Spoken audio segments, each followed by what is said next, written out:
This episode is brought to you by Fortis Mental Psychiatry, where Black and brown girls can find individual therapy, mindfulness and meditation coaching, medication management, and case management. To learn more, go to fortismentalpsychiatry.com/safe place.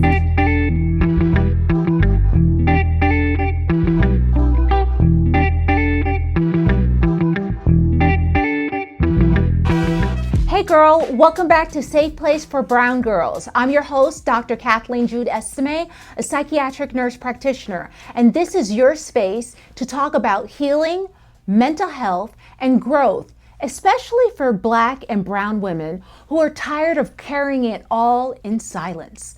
Today, we're talking about support. I mean real support, meaningful, life-giving support, because all too often, women of color are expected to push through everything on their own. Whether it's surgery, illness, burnout, or emotional trauma, we're taught that asking for help makes us weak. And that mindset is hurting us. And that's why I'm so honored to be joined by Dr. Angela Clack, a licensed psychotherapist, a speaker, and advocate who's been helping women of color navigate mental and emotional wellness for over 2 decades. She's recently went through a major surgery herself, and what she shares about vulnerability, healing, and community is something every woman needs to hear. And before we jump into it, I want to remind you, if you're going through something heavy and don't know who to turn to, I'm here. You can book a private session with me at fortismentalpsychiatry.com/help or click the link in the show notes. You don't have to figure it out by yourself. Now let's get into this powerful conversation with Dr. Angela Clack.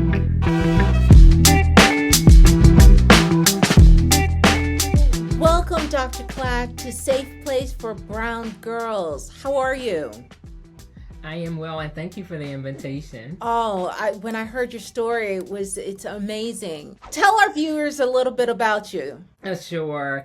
So I welcome everyone who's come to join us. I just want to thank you guys for thinking of me. Again, at some point we talked about how we met, and you said you were following me, and yes. I was like, oh my gosh, I need to really check in with folks who are following me, because I do appreciate, people who I respect and who are also doing similar work. Mm-hmm. So I am a licensed psychologist. I practice in New Jersey and Philadelphia, PA, I should say, the state of Pennsylvania, but many of my folks are in the Philadelphia area.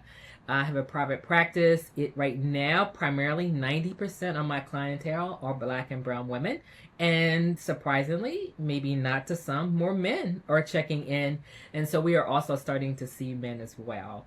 The main reasons women typically say, because I always ask, how did you find my practice? What about my practice appealed to you? Mm-hmm. And it's because they want someone who looks like them, someone who understands, someone who can relate, and someone also who they feel is a safe person and a safe place to kind of walk through trauma, family things, depression and anxiety. And now, of course, I'm talking to more women about healthcare.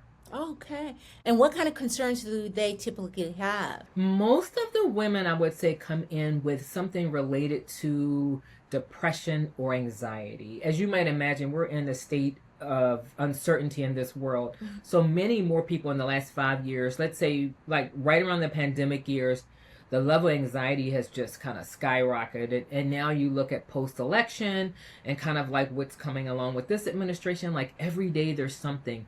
And now, as we see more and more DE&I and other programs shutting down, closing, many Black and brown women are losing that thing that once gave them so much pride, which is leadership. Mm-hmm. And so I'm working with a lot of them on recovering from loss and grief around not having those positions in corporate America anymore. Oh, wonderful, wonderful. So, Dr. Clack, you have a really powerful story. Would you share it with us?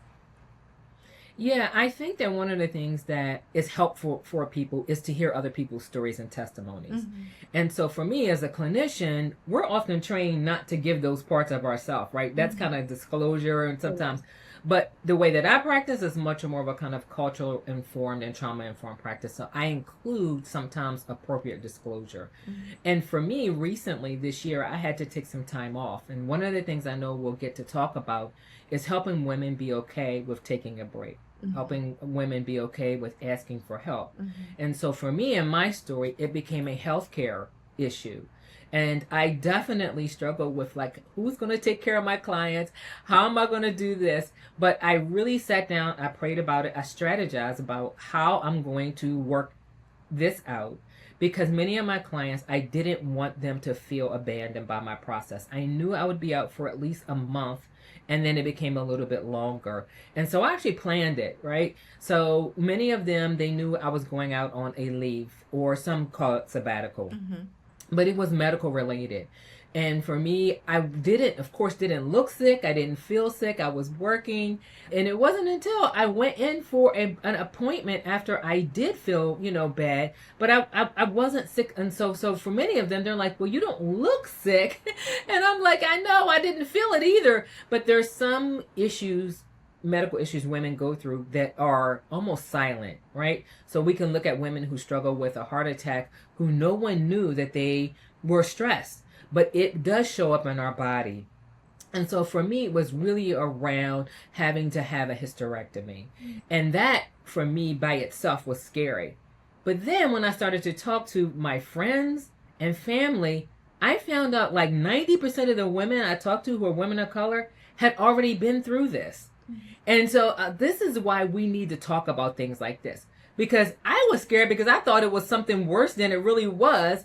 But then all of these colleagues and friends and even some of my clients were like, yeah, I had that. My mom had it. My sister had it. And I began to see and hear like that is more of a normal medical procedure. It's more common for Black women. Of course, we talked about early historical medical history. Disproportionately, Black women were getting hysterectomy and might not have needed them. Now we know we have research. We have better doctors and better assessment tools. So for me, I did all my research. And for me, I made sure that I talked to great doctors, got second opinions and things like that. So it wasn't just for me the random decision. I had to really have this procedure. So I planned it out. I had a conversation with my clients. They were supportive of me. I appreciated that. I was supportive of them, thanking them for giving me time to heal. And I also set them up with people so that in the interim they wouldn't be alone. So yeah, it was me asking for help and also me receiving help, which was so important. Now, why do you think that women, and especially women of color, find it difficult asking for help? And why is it so taboo in our communities? Yeah, that's such a struggle. That's one of the main things I talk about with women, including myself. I had to work through that too and still do. There's so much attached to our history that asking for help has seen for many, many, many, many decades and generations has seen as a sign of weakness. And we have culturally been in those groups with women who are these strong women, the ancestors' backs who we stand and shoulders we stand on. However, that was a different time. We're in a much different time period in our life. Many of us work a lot more than they did. Many of us carries the burdens of other family members. We carry a lot of other generational things. And so we are being worn down. So the conversation and the narrative has to shift that it's okay to ask for help. But these are early cultural messages that we got, that asking for help. And when you talk to people about, well, where did you hear that from? And it's grandmothers and mothers and big mamas and things like that, that they saw them push through and they saw them struggle. And I often say, at what expense? And then you hear about how unwell those family members became over time. And so we want women to realize, like, you weren't built to carry the world on your shoulder. Right. And for many reasons, that message generationally and intergenerationally kind of gets passed down the line from us to the next generation. And so we now are kind of breaking that cycle. We want to make sure that our conversations are, if you are not well, it's okay to ask for help. It doesn't mean you're weak. It doesn't mean you're crazy. It is about being vulnerable. It does put you in a place of vulnerability, but it's about your health and wellness. Sometimes these are conversations about life or death. And I mean, literally, like, particularly when it comes to medical things. And sometimes people are ashamed to share certain things. And so we need to create those kind of platforms, such as this conversation, so that women, particularly women of color, see other women of color are already paving this path for them to be more vulnerable. And how does it look to be vulnerable? Well, for different people, it's going to look different. But I think largely it is about being okay with saying, I'm not okay. Mm-hmm. Accepting that it's okay to say I'm not okay. Vulnerability looks like showing up at your physician's office and saying I'm not well. It is asking for help, possibly seeking out a therapist. That's a huge one because so many communities of color have a lot of shame and stigma attached to mental health, right? So a lot of times it's that whole language around being crazy, mm-hmm. or, you know, the early stories about we had to put our aunt away or send somebody down south. All of those kind of things that were secrets, but really talked about someone who had a mental breakdown, but we didn't want to, you know, we thought we were bringing shame to the family. And so we really got to, again, get away from that narrative that being unwell means you're crazy. Being unwell means you need to see a shrink. All those kind of really early messages, we really have to adopt new language around that and change that narrative. Do you see hope in our community? Oh, I do. Now, I do know there's a whole group of folks, maybe they're 60 and older, who still hold on to just pray about it. Mm-hmm. You know, you need to go to the Bible about it. You need to go to the pastor about it. Mm-hmm. You know, there's a whole group of people, or maybe even men, who don't feel safe in their vulnerability, who say, I'm not going to see no therapist. There's a whole generation of people who are still out there who still hold on to those messages and those strongholds. But there's a whole lot more of us who are starting to embrace what unwell looks like and being able to ask for help.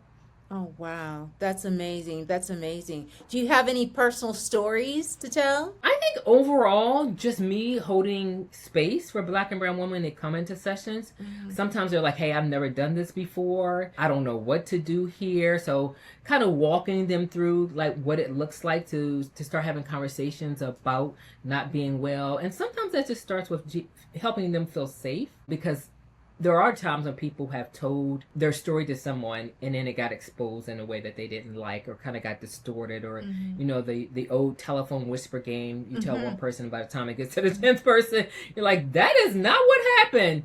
So for me, it is really about holding space. And I could say stories start with, hey, you know, a lot of trauma and early sexual trauma. Mm-hmm. Lots of my women talk about that. It doesn't come out in the first session. It may be the 100th session, because it takes that long to build trust. And that's what we're here for, is to hold that space for as long as we need to for women and men. And then, of course, we have to take care of everyone and men. And so what advice do you have, particularly for our sisters, our safe place for brown girls? What advice would you give them for asking, to get the courage to ask for help? My first advice is to find someone you trust, because the issue is about trust. Some of this is about just not having information. So once you get the information, some of this is about, who do I trust? Who can I confide in? Sometimes it may be your pastor. Other times it may be a best friend who also is in therapy, and she says, hey, I'm doing that, you should try this. Or maybe it's a teacher for some young girls. Maybe they have a mentor, someone they can trust and say, hey, I think there's something wrong with the way I think, or I feel sad a lot and I don't know if it's something I should look into. So sometimes it's about creating a space for them to ask questions and them not to feel embarrassed. Because sometimes it's like, I don't know if this is a good thing or a bad thing, or this is happening in my family. I don't know if I'm supposed to tell people or not. So they just need a place or a person. Find your person. Find a community that you know, at least from what you can see, you can trust, and start kind of opening up. And I tell people, start with little things. You don't have to come in and tell the big part of what's happening. You can just start with little things, and really safe people will help you to piece things together. Do you feel like there's a characteristic? Is there a look to women who, what kind of women are more vulnerable to not asking for help? I think it's all women, but I'm going to tell you, I think the narrative for a generation has been strong women And I put strong in quotes because what strong means to one group of folks may not mean that to other groups. But I'm thinking about Black and brown women who grew up with this strong Black woman narrative that I must do everything, I must control everything, I must do everything myself. I don't trust other people to do things like I would do it. They're less likely to put themselves in a position to be vulnerable. And so they will endure more pain, and they'll endure it longer until it really breaks them. Then they'll ask for help. But those are the ones, that's the character kind of traits of a strong Black woman, is that we carry a lot. And we continue to carry it, and we carry burdens for other people because we feel like that's what we're supposed to do, that that's our responsibility, that we're obligated to do that because that's what our generations before us did. And so these could be women who have great positions, so they might make 7 figures, and people think they, that they look well because they have a nice car, they have big houses, they have big bank accounts. But inside, these are the women who silently struggle. And so we have, that meme that went around forever, like check on your strong friends. Mm-hmm. Yeah, it is true. Mm-hmm. And while they may not be ready to say, yeah, I'm struggling, at least ask. We have to check on people. Oh, absolutely. So, Dr. Clack, how can we create our own ecosystem, our own community? So a couple of things come to mind because there are women who could be very isolated. So when I talked about what women come to therapy for, depression and anxiety, they tend to isolate themselves. And so part of my goal for them is to create a support system. Some people have awesome support systems. They have parents, they have grandparents, they have great bosses, they have coaches, they have friends, they have had childhood friends and everything. So they have great support systems. But there are others who don't have a support system to tap into. So we have to help them build one. And so I say, okay, a couple of examples are, social media is not always all bad, right? Mm-hmm. So social media has a lot of folks on there who create groups. And so you could look at some of the groups that are typically more private. So I know they have public community groups on there for almost everything. You just put in something, if it's like, hey, women who've had a heart attack and are returning to work or something like that. Whatever you put in there, there's someone who's thought about this already and created and built their community. So you can either build your community on your own. Let's say you say, hey, I want women who look like me and who are going through something like me. Let me see what's out there. I'm not finding anything. Build your own community. And that is kind of put it out there to 2 or 3 people. Say, hey, anybody who's going through this? I really would like to build a sisterhood. And then you can kind of do your own research and bring people in. It is our job to make sure these are safe spaces. So you will have to do your due diligence about how you create that group. There are already lots of communities out here. It is really just about, you got to step out on faith. Some of this is, there are groups out there. We're very anxious to step out there. But yes, there are communities you can build. There are communities that you can look for groups who have common themes. So a lot of times we see people who join travel groups. They don't know those people at all.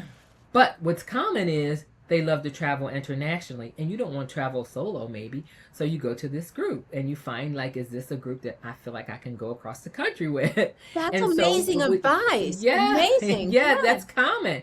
Exactly. Or hobbies like hiking. Sometimes I think during the pandemic, there were lots of groups that were started, and some of these things were things like hiking groups for women. And those are out there too. So you say, I've never thought about hiking, but I would like to. I guarantee you, look it up. There's something in your county or state. And that's also, getting out in nature is great for mental health. So sometimes community is not therapy. Sometimes community is a group of people coming together with a common interest, and we spend time together. That's therapeutic. Mm-hmm. Oh my goodness. Amazing. Really great kernels. Really great information. What role did digital spaces play in the community? So I think for many people, one of the things that you can look for are influencers. And I'm not talking about like necessarily the celebrity influencers who are branding and selling and marketing. You are already likely, many of the people who are listening, you're already following either a podcast about someone who does mental health work, or you're finding people on Instagram because they show pictures of themselves doing things in nature, somewhere along the way, you've already got a number of touch points of people who are actually demonstrating wellness in these digital spaces. And so often, if you continue to follow them, or if you follow them, the algorithm will start connecting you to other things. Therapists who are doing this work, and sometimes coaches, but I want to speak more to therapists who are doing this work, often they build communities within their social media. So, for example, there is a mental health psychologist who has something called Burn the Cape. And so she does therapeutic groups, community groups for women, all virtually, who want to kind of get away from that strong Black woman image and really work on their self-care. And all you have to do is sign up. I think there's a very small cost to it if it's not free. They meet on a 12-week, I think it's a 12-week kind of cohort. So you come together with women and they just do things virtually. So you look for those therapists who talk about wellness and they talk about mental health. What I caution people is, then there are those people who are selling a story that they're not necessarily mental health professionals. So in digital spaces, you want to be careful and make sure you do your research and follow them to see that their work is credible. A lot of folks are out here talking about mental health. They're kind of telling things, but it is not, the information can be very misleading. Yes. But all you have to do is continue to look at the work of these people. Look at their website to make sure that they're credible. You can research their credentials. But those digital spaces are already out there. Lots of therapists have found that during the pandemic, the most important thing that was getting people through was community. And guess what? We were sheltering in. So how were we going to do it? It was virtual. So the virtual space exploded during the pandemic years and even post-pandemic, right? So we continue to support communities. And so I'm telling you, just look at the people that you follow. And then you can also message a lot of these people. If they have a platform, message them and say, hey, do you have a community that services or supports the topic you were talking about on your live last week? For the most part, I think people are very responsive and responsible. Absolutely. You just have to ask. You just got to ask. You just got to ask, just like I did, right? Yes. Exactly. Prime example. Oh gosh, I love your work, Dr. Clack. I love your work. And how would what advice would you give a sister looking to build her own community digitally? So one of the things we want to make sure that people are doing, if you are the person who is struggling, that you build enough around you to support your wellness first. And that may mean maybe building your community is secondary to you getting help first. So you need support. You would love to build a community, but you're struggling with your own mental wellness. So maybe it is, maybe I should talk to a therapist first, get my kind of coping skills shored up, and then kind of move into building a community. And then when you're ready to build a community, you're in a place where you can now use your story to help somebody else. If somebody is listening today and wants to get started, how can they get a hold of you? So my website, of course, is the first place to learn about me. And on there, you can also ask questions, and it will go through the jot form and take you right to me via email. And that is www.clack.associates.com. The second place is probably where I show up next is going to be on Instagram. What I've done with Instagram is I try to provide information. Either I'm doing it through sharing information. I'm going to be going back to doing lives. For the whole pandemic and post-pandemic years, I did a lot of showing up in person. And then I kind of stepped back because I needed to be in the business and I needed to work with folks. So I couldn't put my face out there as much. So I'm going to be back to doing a lot of Instagram lives. And then the third place is on LinkedIn. I think that's where we've connected. LinkedIn is the other place where I'm talking with entrepreneurs about wellness. Okay. And leaders in wellness. Wonderful. Thank you so much, Dr. Clack, for coming and sharing your inspirational information. You're welcome. Thank you for thinking of me. Thank you. Okay. Thank you so much, Dr. Clack, for sharing your story, your truth, and your heart with us today. From breaking generational messages about asking for help to build support systems when none exist. This episode was such a reminder that healing doesn't happen in isolation. If you'd like to connect with Dr. Angela Clack, you can follow her on Instagram at Dr. Angela Clack Speaks and learn more about her practice at clackassociations.com.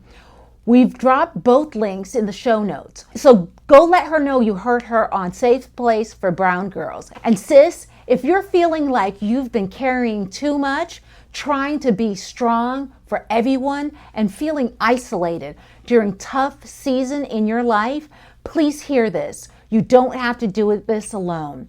Whether you're navigating health issues, burnout, or emotional exhaustion, you deserve care, support, and a safe space to rest. You can book a session with me at fortismentouspsychiatry.com/help and we'll figure it out together. Follow us on Instagram and TikTok at Fortis Mentis Psychiatry.